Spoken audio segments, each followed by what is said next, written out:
कारण की जी अवस्था 53 दिवसापासून धनंजय मुंडेची झालेली आहे ती एकाला सगळ्या लोकांनी कोंडीत पकडलेले आहेत. त्याला एकाने आशीर्वाद देऊन त्याचा गदारोळ करणं हे प्युअर राजकारण आहे. हे काही समाजकारण नाही आहे. तो जेव्हा दोषी ठरेल, मुख्यमंत्री म्हणलेत, उपमुख्यमंत्री आहेत, आम्ही 100% त्यांना राजीनामा घेऊ किंवा त्यांना शिक्षा होईल. पण जोपर्यंत दोषी ठरत नाही तोपर्यंत तुम्ही कसं काय आरोप करता त्याच्यावर? एका व्यक्तीवर तो 53 दिवसापासून त्याला व्यवस्थित झोप नाही आहे, त्याचं स्वास्थ्य खराब झालेलं आहे, तो आराम करण्याकरता भगवानगडावर आलेला आहे.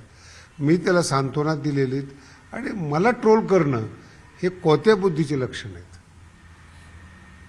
53 दिवसामध्ये मी इन्व्हॉल्व झालो का या प्रकरणामध्ये? मी राजकारण केलं का?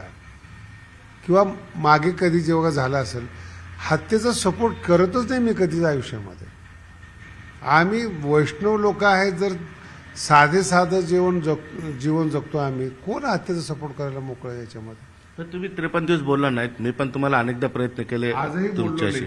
आजही बोललो नाहीत. फक्त मी धनंजयला भक्कमपणे गडाचा आधार आहे हे सांगितलेलं आहे.